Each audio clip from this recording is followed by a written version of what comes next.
मैं शादी के फौरन बाद ही हामला हो गई। मेरी सास और मेरा शोहर बहुत खुश थे, मगर मेरी सास ने एक अजीब हरकत करना शुरू कर दी थी। मैं जब भी खाना खा रही होती, सास जानबूझकर मेरी प्लेट में अपना बनाया खास लीमू का अचार डाल दिया करती थी। जब मैं मना करती, तो कहती कि इससे तुम्हें बच्चा पैदा होने में आसानी होगी। लेकिन अगर वो अचार मेरे शोहर या ससुर लेने की कोशिश करते, तो वो घबरा जाती और मना कर देती कि इस अचार में औरतों की दवाई मिलाई है, जबकि ये अचार खुद भी ना खाती थी। मुझे कुछ गड़बड़ लगी, तो अगले दिन सास की अलमारी से वो अचार का डब्बा चुरा लिया और कुछ अचार सालन में मिला दिया। खाने के वक्त जैसे ही सास ने पहला निवाला लिया, सास का रंग बदल गया और वो शोहर और ससुर को रोकने लगी, लेकिन वो उनको बहुत पसंद आया और उन्होंने सास की एक ना सुनी। अभी दोनों ने आखिरी निवाला ही लिया था कि कयामत टूट पड़ी कि वो दोनों तो। मेरा नाम तानिया है, मैं साहिवाल की रहने वाली हूँ। हमारा जॉइंट फैमिली सिस्टम था। जितने मसाइल थे, उतने ही फायदे भी थे। दादा अब्बू ने अपने तीनों बेटों को बांध के रखा था। उनसे कह दिया था कि जब तक मैं जिंदा हूँ, कोई अलग नहीं होगा, और ऐसा ही हुआ। दादा अब्बू के चले जाने के बाद भी तीनों भाई एक साथ रहे।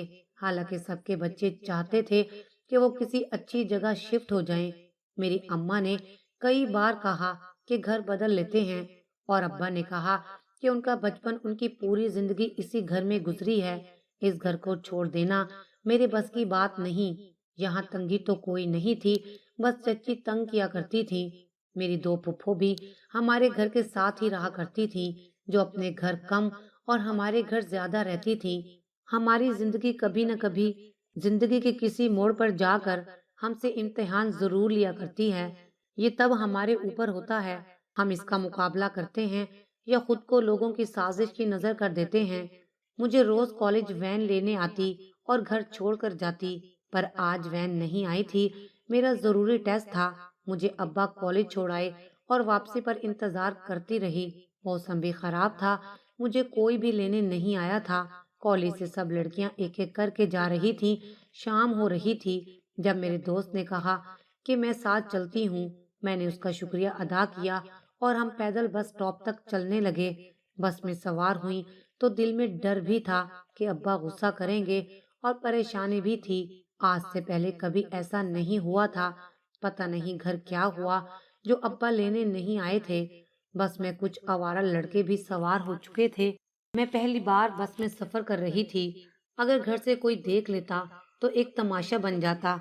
अब्बा ने तो दोबारा कभी कॉलेज नहीं आने देना था। अगले स्टॉप पर एक लड़का बस में सवार हुआ और उसे देखते ही सब लड़के डर कर उतर गए। मुझे बहुत हैरत हुई। ये कौन है? कोई गुंडा है? ये पुलिस वाला है? जो सब इससे डरकर फौरन उतर गए हैं। मेरा तजस्सुस बढ़ चुका था और मैं जानने को बेचैन थी, आखिर ये कौन है। घर पहुंची तो अब्बा की तबीयत खराब थी। माँ ने कहा कि वो तो दोपहर से सो रहे हैं। मैंने उन्हें नींद की दवा दे दी थी और चचा के बेटे को कहा था कि तुम्हें ले आए, पर वो हमेशा से लापरवाह था, तुम्हें लेने नहीं गया। अम्मा भी मेरी वजह से परेशान थी। मेरी बड़ी बहन की शादी हो चुकी थी, उसके दो बच्चे थे। दूसरी बहन की शादी सर पर थी। अब्बा को बहुत परेशानी थी, जिसकी वजह से अब्बा का बीपी हाई हो जाता और कभी शुगर लो हो जाया करती थी। वो जब से रिटायर हुए थे, गन चक्कर बनकर रह गए थे। पहले बेटियों को पढ़ाओ और फिर शादी के वक्त लाखों का जहेज भी दो, और आखिर में ससुराल वाले ये कहें कि तुम्हारे बाप ने दिया ही क्या, तब बड़ा दुख होता है। माँ बाप बनना वाकई आसान नहीं होता। माँ बाप अपना ख्याल छोड़कर औलाद को देख देख कर जीतने लगते हैं, उनकी ख्वाहिशात पूरी करने लगते हैं। अम्मा कहती हैं कि बेटियां पराया धन होती हैं और सबसे ज्यादा मोहब्बत भी उन्हीं से होती है। जब ये घर से जाती हैं तो घर की सारी रौनक अपने साथ ले जाती हैं। मेरी बहन की शादी हुई तो अम्मा बिस्तर से लग चुकी थी। हालांकि आप भी उसी शहर में ब्याह कर गई थी। माँ तो फिर माँ होती है, जिसके 10 बच्चे भी हों और एक बच्चा दूर हो तब भी बेचैन हो जाती है। मेरी पढ़ाई मुकम्मल होने वाली थी, आगे मजीद पढ़ने का भी इरादा था। अब्बा भी पहले से नरम पड़ चुके थे। अब मैं अक्सर बस में सफर करने लगी थी। लोगों की अजीब नजरें और उनके रंग बिरंगे कपड़ों को देखा करती थी। मेरा मुशाहिदा बढ़ता जा रहा था। पर वो लड़का दोबारा बस में नजर नहीं आया था जिसको मैंने पहली बार देखा था। उसकी शख्सियत ही ऐसी थी जो एक बार देख लेता दोबारा जरूर मुड़कर देखता था। खैर, मैं वक्त के साथ उसका चेहरा भूल चुकी थी। मुझे भूलने की बीमारी बहुत थी, पर कभी कभी भूलने की बीमारी हमारे बहुत काम आती है। हम बहुत सी तकलीफें और लोगों की कड़वी बातें भूल जाया करते हैं। मेरी अम्मा मेरी इस आदत से बहुत तंग थी। वो कहती थी कि तुम कॉलेज पढ़ती हो और हर चीज रख कर भूल जाती हो, कभी किसी दिन खुद को कहीं रख कर भूल न जाना। हर वक्त मुझे डांटा करती थी। आज घर आपी आई हुई थी और घर में एक अलग ही रौनक थी। मैं उनके दोनों बच्चों को लेकर मूवी देख रही थी जब ताया का बेटा 3 साल बाद बाहर से आया था। वो आज बहुत खुश था क्योंकि उसकी शादी होने वाली थी, वो भी एक अमीर लड़की और इकलौती लड़की से। उसने मुझसे कहा कि तानिया, आज बाहर खाना खाने चलते हैं। मैं हैरान थी कि आज उसे क्या हो गया है। वो तो मुझसे बात भी नहीं करता था। मुझे अपने रिश्तेदार पहले ही एकांक नहीं भाते थे। मैंने उसे जवाब दिया कि भाई, मेरा टेस्ट है, माजरत करती हूँ। आगे बढ़ने लगी तो उसने मेरा हाथ पकड़ लिया। तभी अम्मा और आपी बातें करती बाहर निकल रही थी। उनको देखकर मेरा ताया जात कहने लगा कि तानिया, क्या हो गया है?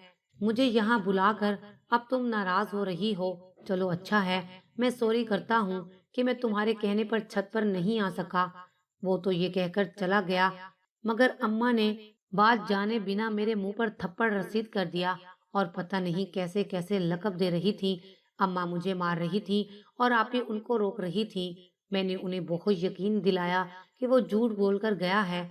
जब अम्मा ने कहा कि मेरी कसम खाओ, तब कहीं जाकर अम्मा को यकीन आया और वो चुप हो गईं। रात को अब्बा को कहा कि जवान बेटियां हैं, कहा भी था अलग घर ले लेते हैं। उधर तो सब सांप बने बैठे हैं। अब्बा ने कभी भी बात का जवाब नहीं दिया और किताब पढ़ते रहे। ईद कुर्बानी के तीसरे दिन अम्मा ने दोनों बहनों के ससुराल वालों को दावत दे रखी थी। इतना बड़ा खानदान था, इसलिए बहुत मुश्किल लग रहा था। और उसी दिन सब मेहमान बैठे थे जब ताई अम्मा ने सबके सामने कहा कि मेरे बेटे की बड़ी ऊंची जगह शादी हो रही है। फिर वो खुद ही कहने लगी कि तानिया और मेरा बेटा एक दूसरे को पसंद करते हैं। अब मैं अपने बेटे से तानिया की शादी करूंगी। इसी वजह से जुनेद के ससुराल वालों को मैंने जवाब दे दिया था कि हमारे घर की बहू तो सिर्फ तानिया बनेगी। सब हैरान मुझे देख रहे थे। मेरी कोई गलती भी नहीं थी। आपी की सास अजीब नजरों से मुझे घूरने लगी और अब्बा ने अलग क्लास ली। मेरा किरदार मशकूक बन गया था। अब्बा ने मुझसे बात करना छोड़ दिया था। अम्मा अलग नाराज थी। अब्बा कहते कि जिस बेटी पर सबसे ज्यादा मान था, उसी ने मेरी इज्जत खाक में मिला दी है। वो लोग क्या सोचते होंगे? मैंने ये तरबियत की है अपनी बेटियों की। मेरी पढ़ाई डिस्टर्ब होकर रह गई थी। कई बार दिल किया कि ताई और उसके बेटे से पूछूं कि किस बात की दुश्मनी ले रहे हैं, फिर चुप कर जाती। असल में आप ही के ससुराल वाले मेरा रिश्ता चाहते थे। जब से ताई ने सबके सामने मेरा नाम बदनाम किया था, तब से उन लोगों ने अभी तक रिश्ते की मजीद बात नहीं की थी और अपने बेटे का रिश्ता कहीं और कर लिया। एक लड़की की इज्जत बहुत नाजुक होती है, पर मैं बिना कुछ कहे कसूरवार ठहरा दी गई।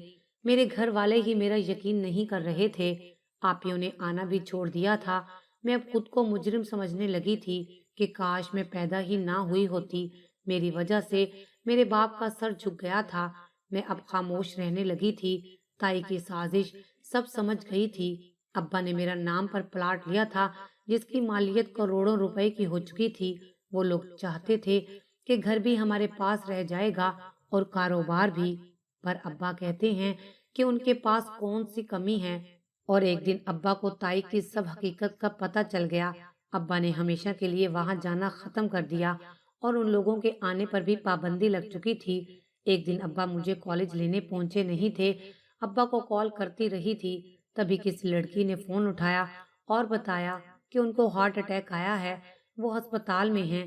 मैंने जल्दी से रिक्शा लिया और अस्पताल पहुंची। अम्मा भी वहीं मौजूद थी। एक लड़का भाग भाग कर अब्बा की दवाई ला रहा था तो कभी डॉक्टर से उलझ रहा था। अम्मा ने कहा कि तुम घर चली जाओ, तुम्हारे अब्बा खतरे से बाहर हैं। मामूली नोयत का हार्ट अटैक था, परेशानी की कोई बात नहीं। अब्बा को हॉस्पिटल देखकर मेरी अपनी हालत खैर हो गई थी। मेरा रो रो कर बुरा हाल था। इतना होश ही नहीं था कि कौन دوائیاں لا رہا ہے، کون ابا کے پاس بیٹھا ہے۔ چچا اور تایا سب لوگ آئے پر کچھ ہی دیر بیٹھنے کے بعد چلے گئے۔ اماں ابا کے پاس رہیں اور دوسرے دن ابا گھر آ گئے۔ برا وقت انسان کی پہچان کروا دیتا ہے۔ ابا ہاسپٹل تھے، کسی نے وہاں ٹھہرنا مناسب نہیں سمجھا۔ سب کو اپنی تکلیف تھی کہ ہمیں رشتے نہیں دیے، مطلب طلب دنیا تھی، خون کے رشتوں کو چھوڑ کر دولت کے پیچھے بھاگ رہے تھے۔ سفیان سے میری پہلی ملاقات ہسپتال میں ہوئی تھی، وہی میرے ابا کو لے آیا تھا۔ اس کا ہم پر احسان تھا، غیر ہو کر بھی اس نے اتنا خیال رکھا تھا۔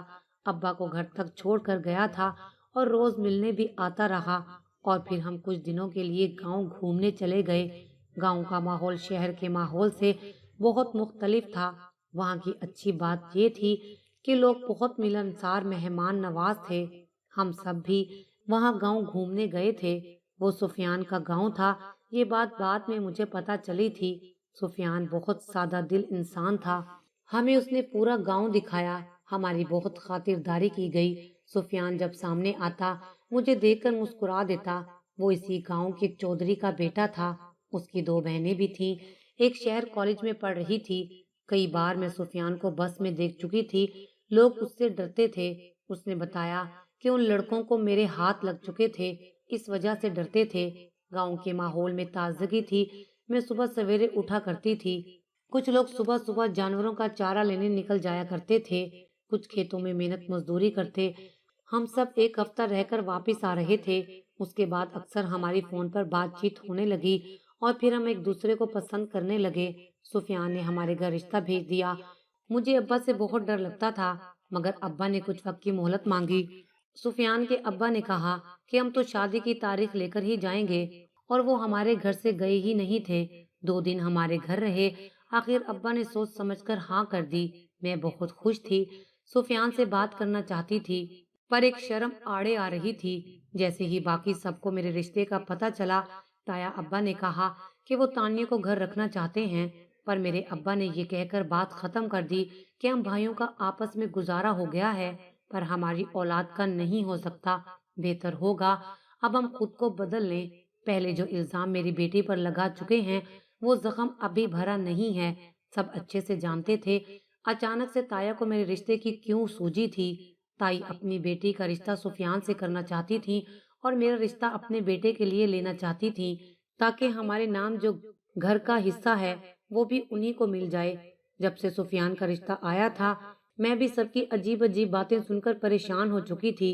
چچی کہتی کہ میں نے سفیان کی بہنیں، اس کا پورا خاندان دیکھا ہے، وہ لوگ بہت چالاک ہیں، عورت کو غلام بنا کر رکھتے ہیں۔ یہ گاؤں جا کر کیسے رہیں گی، کیسے وہاں زندگی گزارے گی؟ کہتی کہ 4 دن میں گھر واپس آ جائے گی۔ سب الگ الگ باتیں کرتے، پر میری ماں نے سمجھایا کہ لڑکا کم پڑھا لکھا ہے تو کیا ہوا، وہ ایک سلجھا ہوا اور ذمہ دار انسان ہے، اس کے اندر احساس ہے۔ اس دن تمہارے بابا کے لیے کیسے وہ بھاگ دوڑ کر رہا تھا، جیسے ہمارا سگا بیٹا ہو۔ احساس کرنے والے لوگ اب کہاں رہے ہیں؟ ایسے لوگ بہت قیمتی ہوتے ہیں، ان کے دل بہت خوبصورت ہوا کرتے ہیں۔ تم کسی کی باتوں میں نہ آؤ، یہ تو سب حسد میں جل رہے ہیں۔ لڑکے کی اتنی جائیداد، خوش عقل اور سب سے بڑھ کر تم سے بہت محبت کرنے والا ہے۔ ایسا خوبصورت ہم سفر مل جائے تو زندگی جنت بن جایا کرتی ہے۔ میری ماں میرے کہے بنا میری ہر بات سمجھ جاتی تھی۔ میں پرسکون ہو گئی تھی۔ میری شادی کی تیاریاں شروع ہو چکی تھی۔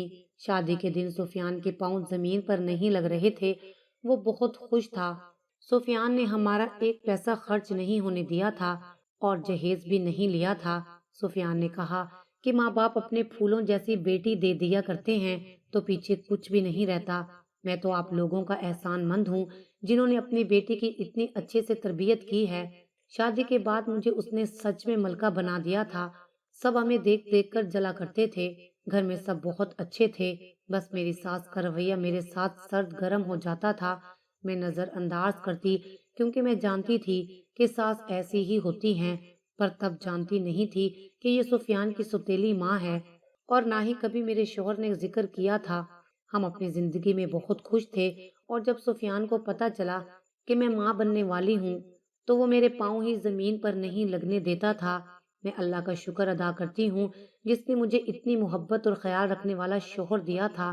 पता नहीं मेरी कौन सी ऐसी नेकी थी या मेरी माँ की ऐसी कौन सी दुआ थी जिसकी बदौलत मुझे सुफियान जैसा शोहर मिला था। मैं 3 माह की हामला थी। जब भी खाना खा रही होती, सास जानबूझकर मेरी प्लेट में अपना बनाया हुआ खास नींबू का अचार डाल दिया करती थी। मुझे अचार बिल्कुल भी पसंद नहीं था। जब मैं मना करती तो कहती कि इससे तुम्हें बच्चा पैदा करने में आसानी होगी। इसको खाने के बाद मेरी तबीयत अजीब हो जाया करती थी। मुझे पहले ही अपनी सास पे शक था। जब से ब्याह कराई थी, वो खुश दिखाई नहीं देती थी और अब रोज मुझे अचार खाने को देती थी। लेकिन अगर वो अचार मेरे शोहर या ससुर मांग लेते तो घबरा जाया करती थी और मना करती थी कि इसमें औरतों की दवाई मिलाई है, जबकि वो खुद भी नहीं खाती थी। मैंने अपने शोहर से कहा कि तुम्हारी माँ कुछ गलत कर रही है। उसने कहा कि ये सब तुम्हारा वहम है।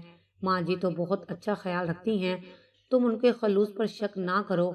मुझे बिल्कुल अच्छा नहीं लगता, तुम उनके बारे में ऐसे ही बदगुमानी पैदा कर रही हो। मैं खामोश हो गई। एक दिन मेरी नंद आई हुई थी, वो भी हामला थी। जब खाना खाने लगे तो मैंने वही अचार वाला खाना उसकी तरफ बढ़ा दिया। मेरी सास की रंगत बदल गई। कहने लगी कि मेरी बेटी को इसकी क्या जरूरत है, ये तो सिर्फ तुम्हारे लिए है। वैसे भी इसे लीमू का अचार पसंद नहीं है। मुझे कुछ गड़बड़ लगी तो अगले दिन चुपके से सास की अलमारी से वो अचार वाली बोतल निकाली और कुछ अचार सालन में मिला दिया। खाने के वक्त जैसे ही सास ने अपना निवाला लिया तो सास के चेहरे का रंग बदल गया और वो शोहर और ससुर को रोकने लगी। लेकिन वो उनको बहुत पसंद आया और उन्होंने सास की एक ना सुनी। अभी दोनों ने आखिरी निवाला ही लिया था जब कयामत टूट पड़ी कि दोनों उल्टियां करने लगे और तड़पने लगे। सास ने ड्राइवर को गाड़ी निकालने का कहा। जब अस्पताल पहुंचे तो मेरे शोहर के मुंह से खून निकलने लग गया और वो बेहोश हो चुके थे। मैं अपनी माँ के गले लगकर फूट फूट कर रो रही थी। मैंने कहा, ये मैंने क्या कर दिया? मैं खुद को बेबस महसूस कर रही थी। मुझसे अपने शोहर की तकलीफ देखी नहीं जा रही थी। मेरी सास एक कोने में खड़ी आंसू बहा रही थी। मेरा दिल कर रहा था उस औरत को गिरेबान से पकड़कर पूछूं कि क्या मिलाया था इस अचार में, जिसको खाकर मेरा ससुर और शोहर मौत के मुंह में पहुंच चुके थे। मेरे शोहर को 3 घंटों बाद होश आया। चंद घंटों में उसकी रंगत पीली पड़ चुकी थी। मुझसे अपने शोहर की हालत नहीं देखी जा रही थी। वो इस हालत में था, फिर भी उसे मेरी फिक्र थी। वो कह रहा था कि मैं अपना ख्याल रखूं। मैं अपने शोहर से बहुत मोहब्बत करती थी। मैं अपनी सास के सामने खड़ी थी, उनसे पूछने लगी। वो कदमों में गिर गई, कहने लगी कि मुझे माफ कर दो, मुझसे बहुत बड़ा गुनाह हो गया। मेरी सास ने बताया कि जब सुफियान 7 साल का था, उसकी माँ की मौत हो गई थी, तो चंद रिश्तेदारों ने मेरी शादी सुफियान के बाप से कर दी। मुझे भी कोई इतराज नहीं था, क्योंकि वो बहुत अमीर और जायदाद वाला था और आधे से ज्यादा जायदाद सुफियान की माँ की थी, जो सुफियान के नाम पर थी। मैं सुफियान को स्कूल नहीं जाने देती थी। उसको समझाती कि पढ़ाई से कुछ नहीं मिलेगा, बस अपनी जमीनों को देखो। वो मेरी हर बात माना करता था। जब उसके बाप को पता चला तो उसने सुफियान को हॉस्टल में डाल दिया और वो वहीं पढ़ने लगा। और जब जवान हुआ तो मैंने उसको मजीद पढ़ने से रोक दिया कि तुम्हारे अब्बा तुम्हें बताते नहीं हैं, वो बहुत परेशान हैं। तुम्हारे बाकी बहन भाई तो छोटे हैं, तुम इस घर के बड़े हो, तुम्हें ये सब संभालना होगा। मुझे लगता था कि सुफियान अगर ज्यादा पढ़ लिख गया तो सारी जायदाद और रुपए पैसे ले जाएगा। अगर उसे पढ़ी लिखी बीवी मिल गई तो वो सब कुछ हमसे छीन लेगा, क्योंकि सब कुछ सुफियान के नाम पर था। सुफियान ने कभी मुझे सुतेली माँ ही नहीं समझा था। मेरी सकी औलाद से बढ़कर मेरा ख्याल रखा। मैंने रात को दिन और दिन को रात कहा तो सुफियान ने कहा, जी माँ, आप सही कह रही हैं। मैं चाहती थी कि सुफियान की शादी मेरे भाई की बेटी से हो जाए। वो अनपढ़ थी और नाबीना थी, पर सुफियान ने इससे पहले तुम्हें पसंद कर लिया और मुझसे जिद करने लगा कि मैं रिश्ता लेकर जाऊं। तुम्हारे घर जाने की बजाय मैं रास्ते से वापस आ गई और सुफियान से कहा कि तुम्हारा रिश्ता पहले कहीं तय है। तुम पढ़ी लिखी शहर की लड़की किसी भी कम पढ़े लिखे आदमी से शादी नहीं करोगी। पर कुछ अरसे बाद तुम और सुफियान मिलने लगे और प्यार बढ़ गया। सुफियान के अब्बा यही सब जानकर तुम्हारे घर डेरा डालकर बैठ गए। मैंने बहुत कोशिश की कि तुम लोगों को अलग कर सकूं, इसलिए तुम्हारी शादी की रात भी हार्ट फेल होने का नाटक किया। जब मुझे पता चला कि तुम माँ बनने वाली हो तो अपने भाई और भाभी के साथ मिलकर हमल जाया करवाना चाहा। इस अचार में दवाई मिक्स की जिससे तुम कभी दोबारा माँ नहीं बन सकती थी। अगर तुम माँ बन जाती तो सुफियान की जायदाद तुम दोनों के बच्चों को मिल जाती और मेरी अपनी औलाद महरूम रह जाती। मैं अपना हर गुनाह कबूल कर रही हूँ, बस मुझे माफ कर दो, मुझसे भूल हो गई है। मैं दूसरों की बातों में आ गई थी। उस रात मैंने दवाई ज्यादा मिला दी थी। मैं तुमसे जल्द अज जल्द छुटकारा चाहती थी। सुफियान ने आगे बढ़कर अपनी माँ के हाथ पकड़े और कहा कि माँ जी, आप एक बार तो मुझसे बात करती, मैं अपनी जायदाद और सब कुछ आप पर वार देता, लेकिन आपने मेरे होने वाले बच्चे को मारने का प्लान किया। मेरी बीवी मुझे कहती रही, पर मैंने आपका यकीन किया। मैंने आपको हमेशा माँ ही समझा, आपके हर हुक्म को सर आंखों पर रखा, लेकिन आपने अच्छा नहीं किया। आप अच्छे से जानती थी कि मैं तानिया से कितनी मोहब्बत करता हूँ। मैंने तो आज तक आपसे कुछ नहीं मांगा था।